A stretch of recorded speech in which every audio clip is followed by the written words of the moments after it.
Kia ora and welcome to this episode of The Amateur Austenite. I'm Frances Duncan, author, Austenite life coach. With me is Rachel Pilwell, book buyer, Austenite, and all-round nerd. Hi! Today we're discussing chapter 41 of Emma by Jane Austen. Things get a little squirrely. A lot of this is from Mr. Knightley's perspective. He starts to suspect that there's something between Jane and Frank, because Frank talks about Mr. Perry's carriage, which he's not supposed to know about, so he's like, oh, I dreamt it.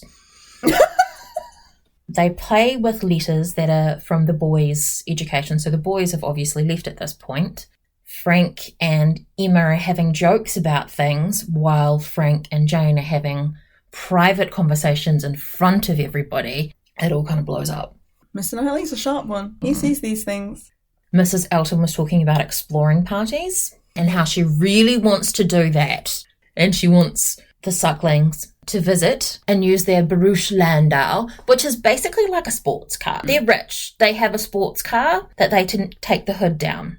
Wow, fancy. Jane's still there. She has not gone to Ireland. The Campbells are not coming back. She is trying to save herself from being hurried into a delightful situation against her will by Mrs. Elton.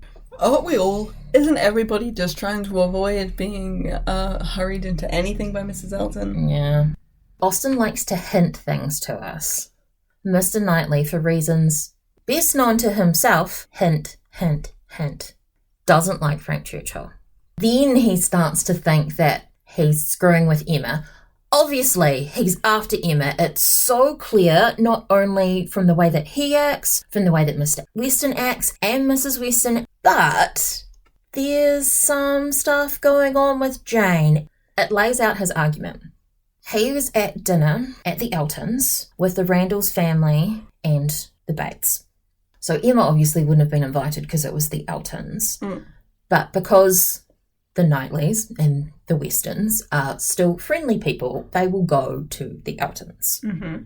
And of course, Jane is there because she is Mrs. Elton's pet project. Yeah, close friend, of course. Got to be there. I think it's to draw the comparison between Emma and Mrs. Elton, right? That they both have a pet project. They are similar in a lot of ways. A lot of ways, unfortunately.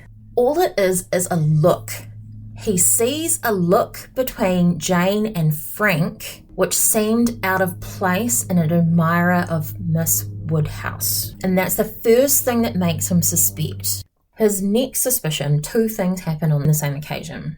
He's gone to Hartfield, as he always does pretty much after his dinner. Emma and Harriet are going for a walk and he joins them. They run into the Westons and Frank and the Bates and Jane, who accidentally met. They always seem to accidentally meet. So many accidents. So they all go walking together. Unbeknownst to everybody else, probably Frank and Jane have managed this to make sure that they get to see each other. They're walking past Hartfield and Emma's like, why doesn't everybody come in and see my dad? Because he'd love to see you, which is the sweetest thing because he does like company, particularly like this. The Randalls say yes. Miss Bates says yes after a pretty long speech. Oh, yeah. Yeah, I guess we'll go. As they're walking in, Mr. Perry goes past on horseback and Frank's like, what happened about his carriage? And it turns out that Mrs. Weston did not send him a letter talking about the carriage. He's like, oh, I must have dreamt it. Miss Smith, you walk as if you're tired. You'll not be sorry to find yourself at home. Changing the subject. I think as well, so I just noticed that it says that Mr. Knightley during that dinner, it wasn't just a single look. It was more than a single look. It was more. You noticed them glancing and looking at each other quite a lot during dinner. How are more people not picking this up? They can't stop looking at each other. During this scene, Jane is a lot more subtle than Frank, and that's one of the things that saves them. When Frank is doing all this stuff, she's busy doing something else. Yeah. She's looking at her shawl, and when she walks inside, Mr. Knightley thinks that Frank is waiting for her. She passes between him and Mr. Knightley and won't look at either of them. Oh, yeah, well, he's an acquaintance. Jane's really good at keeping the secret. Frank is not. Frank is not a good actor. Anytime he thinks that his acting's going bad, he probably just leaves back to London or whatever for a minute. Because Jane is a great actress. She is. It's Mr. Knightley noticing a look at Miss Fairfax. So it's Frank. If he liked Emma, he wouldn't be looking at Jane this way. He could easily think that actually all of the affection is on Frank's side. Or that Frank's just trying to hedge his bets and get all the girls to fall in love with them. Who knows that he's not secretly carrying on an affair with Jane, but still intending to marry Emma? And Mr. Knightley doesn't think a lot of Frank's character, so No. he would easily believe that that's what's happening. I dream of everybody of Highbury when I'm not here. And Mr. Weston, how weird that you do that. It's not like you think of anybody while you're at home. You can just imagine Frank getting so anxious, but Mr. Weston turns it to, Emma, you're a great dreamer, I think. Trying to bring her back into it. Of course, we need to get these two together. Dream of everybody at Highbury when I'm away, and it's like, I wonder who you're dreaming about. Is it Emma? Dirty. Dirty dreams. He's been having dirty dreams of everybody in Highbury. But Emma can't hear this because she's going to tell her dad that people are coming to visit, which is good. Yeah. Not only is she bringing people to see him like he'd like, but she's making sure that he's prepared for it. And Miss Bates, so hilariously, has been trying in vain to be heard for the last 2 minutes. That is unlike Miss Bates. Actually, they were trying to set up a carriage, the Perrys. She's never mentioned it to anybody, but she says, I am rather a talker. Now and then I've let a thing escape, which I should not. I'm not like Jane. Jane's really good at keeping secrets. She never betrayed the least thing in the world. And it's true, you can see Jane doing it right here. She's so good. But vitally, Miss Bates, in the course of this novel, does not let any secrets out. She hasn't told anyone about Mr. Perry wanting to set up a carriage. And when the engagement comes, she doesn't tell anybody about that either until she's allowed to. She's a talker, but it's almost like her talking is to distract from all the secrets she knows. She talks about everything else but the secrets. This is kind of gaslighting on Miss Bates. I mean, no one is intentionally gaslighting her. She's kind of almost expecting that she is the one who's told. And no one actually says, because obviously Frank can't say, no, it wasn't you. Obviously, she must have mentioned it to Jane, because she says, I never mentioned it to a soul that I know of, but you must have mentioned it to Jane for Jane to tell Frank about it. Is it really a secret that he's thinking of getting a carriage? Getting a carriage indicates that Mr. Perry's making a good amount of money. And Mr. Weston's like, that's great, good for him. Yeah. Some people might not like the fact that he's a doctor, or-ish apothecary, making good money off the people in the neighbourhood. Mrs. Perry wants it so that he's not going out in the rain and things like that, and it's safer. Yeah. Realistically, he can move a lot faster on a horse than he can in a carriage. There's not the having to set everything up. He can just climb on his horse, go, get off his horse, rather than having to wait for the carriage to be around. It's also a huge expense, maintenance, people to drive it. Yeah. You've got to house the horses. You've got to have a space for the carriage. All of that is quite an increase in cost. And having a carriage is kind of a status symbol as well. During winters, etc., it could be really great for him to be able to do that, but it will mean it takes longer for him to get places and wouldn't be quite as efficient. They can have a carriage for other means as well, like when they want to go dine and stuff like that. Because obviously Mr. Perry is a good friend of Mr. Woodhouse. If it was bad weather, Mr. Woodhouse would not want his friend to come over because he'd be like, it's bad weather, I can't have you out there in this weather. But if he was going to come over, Mr. Woodhouse would probably send a carriage to them to pick up Perry. Would Mr. Woodhouse think of it, though? Because not just he cares about other people, he thinks of himself first. I'm feeling unwell, therefore I need Mr. Perry, rather than can we send a carriage for Mr. Perry? Much as he cares about other people, he doesn't necessarily consider them. And again, it's that childlike bit of Mr. Woodhouse. Mr. Knightley is observing Frank and then goes to look at Jane, who's busy with her shawl, conveniently. Well, that's a good way to just, don't pay attention to what other people are saying. Just do your own thing. So they will go in to have tea and hang out with Mr. Woodhouse. Frank asks Emma to bring out the box of letters that she had for her nephews. The poor little boys have departed, and this is how we find out about it, that they've already gone. The reason for this is because obviously Frank wants to talk to Jane and can't. So he makes the word blunder, and she smiles. As she pushes the letters back together, she's looking across at him instead of at the letters, so the letters don't get mixed up. And that means that Harriet grabs them. She's sitting next to Mr. Knightley. She asks him for help because he's her hero. And her figuring out the word, which she exultingly proclaims, makes Jane blush. And Mr. Knightley's like, this has got something to do with the dream. What has this got to do with the dream? This is a trick. This is all done to conceal a deeper game on Frank Churchill's part, which is true, but not necessarily a game. The way that Frank behaves makes it seem like a game because he laughs about it. He sends her this word and then he sends her Dixon. He and Emma have this joke that obviously Jane's in love with Mr. Dixon. Jane gets those letters and in an angry spirit pushes them away. So either she knows what he and Emma have been talking about, or she can tell by the way that they're smiling that it's some kind of in-joke between the two of them at her expense. It's a really well thought out scene. There's a lot of stuff going on under the surface that you don't know about, or some you do. Mr. Weston's trying to get Emma and Frank together. Frank and Jane are trying to see each other. Frank said a stupid thing and is trying to apologise to Jane. Jane's trying to hope that nobody knows what's going on. Harriet's trying to get into Mr. Knightley, and Mr. Knightley is watching, suspecting Frank. He's being a little detective. He's being very observant. And I'm actually wondering if I was in this situation, would I have noticed? Would I have paid attention to any of this at all? Because it doesn't seem important. No. Emma has no clue what's going on right in front of her. Oh yeah, it's just the word, just the letters that you had. Of course, that's just an easy way to make. We were just making a joke. That's all it is. Yeah. Frank tries to give her another thing of letters for Jane to try and figure out, and she refuses to look at it. This is a really beautiful moment between Jane and her aunt.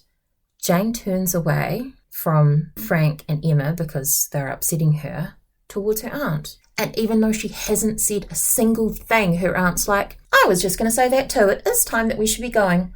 I love that her aunt could recognise that she may not have known what was going on, but she got the message literally from Jane turning to look at her that Jane wants to go home. Let's go. Yeah. She's actually very perceptive, Miss Bates. You want to leave? Let's go. You're I think exactly it's because right. she knows that Jane wouldn't want to leave for no reason. If she was having a pleasant time, there's no way Jane would be the first person to break up a party. Actually, something must be wrong. She must have seen it on Jane's face, especially that, like, her mask of, this is all okay, has slipped. And it's like, we need to get out of here. Non-verbal communication. Jane does not say a thing, and off they go.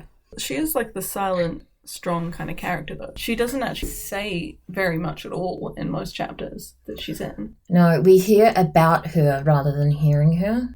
Is that just because Emma doesn't listen to anything Jane says and then only hears what other people say about Jane? We need to remember that Miss Bates talks a lot, so there's not a lot of space for Jane to talk. And when she's not with Miss Bates, she's maybe with Miss Elton, and then Mrs. Elton is Talking a lot. Hard for her to be around dominated characters all the time. Everyone leaves except Mr. Knightley, because of course he just stays and hangs out at Hartfield like he lives there. But he will. Night falls, the candles come, and he decides to talk to Emma about what he's saying. What was going on? She's like, it's just a joke. Only you and Mr. Churchill thought it was funny. Again, you can tell that Emma knows she's done something wrong because she's making herself busy rather than speaking to him. You can feel this almost like anxiety with her. She knows when she's done bad things and he's going to call her on it. And she kind of fears him calling her out on it. She doesn't want to displease him. She wants to be a better person, but sometimes she slides into being a little bit of a bitch. She was having a good time with Frank and not thinking about Jane's feelings. Well, that's part of it, but that's not the whole main point of what Mr. Knightley's saying. Do you think you understand how well they know each other? Recently, I've seen some symptoms of attachment between them. Are you sure? Emma very clearly says, there's nothing on her side, I presume, but I can definitely answer for there being none on his. He is indifferent. She's confident and satisfied in a way that makes Mr. Knightley uncomfortable. Well, the only way she can be sure is if he has affections for Emma. Maybe he's said, Emma, I like you, and that's why she's so sure and certain that he has no feelings for Miss Fairfax. Whereas Emma is like, no, he's got to like Harriet. That's why he came to her rescue. So that's why she's like, well, he can't like Jane because he's got to like Harriet. She hasn't seen any of the things that Mr. Knightley is quite clearly saying. She wants to get into one of their funny little arguments. She finds it pleasurable to find out about his suspicions, but he can't make a joke out of it. He feels so uncomfortable that this could be going on behind her back. from what he's witnessed, even if it was wrong, he's making a pretty fair assumption. I think he also knows that that is the type of assumption that could ruin a young lady's reputation. He is so aware of that like he wouldn't risk that. Because Jane is risking her reputation by being engaged privately to Frank. It is not sanctioned by any of their guardians. Not quite right for this time. That's not how it's supposed to be done. When they would have gotten engaged, he hadn't met her family. It would have happened before she came to stay in Highbury. He couldn't go and ask for permission, but now he's met them, so it's actually, he should have already asked. But I mean, I guess he doesn't want anything so that word can't get back to his aunt. Because he cannot be open about their relationship, because he thinks his aunt and uncle will not approve, and then he will lose his inheritance and have no way to support himself, and therefore a wife. Which I think actually makes this scene all the worse, that him and Emma are having a bit of a jest, or at least Emma is trying to have a bit of a jest about Jane. Because actually, if it was up to Jane, everybody would know that they're engaged. It would be common knowledge, but because of Frank, because of his needs, she's staying quiet on it. No wonder she would want to leave. Like, that's so hurtful to be like, this is the person who has said that he loves me, who's asked me for my hand, but I can't tell anybody, but he's going to make fun of me in front of me, with another woman especially, who she knows that the West, like everybody at this point knows that the Westons are trying to get Frank and Emma together. So it's like, even though Jane knows that she's got Frank, of all the people for him to make fun of her with, for it to be Emma. He says when it all comes out, he had to convince her to do the secret engagement because she's such a good moral person and she knows it's wrong. One person does want to keep their relationship a secret. Their friends don't know about the relationship. It's one thing to keep it secret from the wider society, but for your family not to know is like a whole nother situation. And it isolates them so much more because there's no one they can talk to about this. Exactly. And it makes it so much harder for them to then even get time together without it seeming suspicious. If Miss Bates knew, you know that she would invite Frank over more. I just find Mr. Churchill so interesting. Be inviting him over to like hear the piano and for tea and stuff. I'm just wanting to, make sure he feels welcome and stuff in Highbury and yada, yada, yada. She would wing woman. I feel like Mr. Weston couldn't keep it a secret, but Mrs. Weston probably could, but she wouldn't want to keep it a secret from her husband. Miss Bates could keep it a secret. We discussed already that she actually hasn't given away any secrets so far, despite surely knowing many of them. I think they just don't give her enough credit. They just assume because she's a talker, a little bit of a gossip, that she would tell everybody. I don't know how, from telling anybody in Highbury, it would get back to his aunt. You gotta be super careful. Yeah. You never know who knows who. That's not like you can check who are they Facebook friends with. The very fact that a private engagement is a little bit dodgy is another reason to not tell anyone, because it makes them not look good. And that is our discussion of chapter 41 of Emma by Jane Austen. I've been Frances Duncan. This has been Rachel Pilwer. Bye. Thank you for listening, and we wish you happy reading. Jane Austen.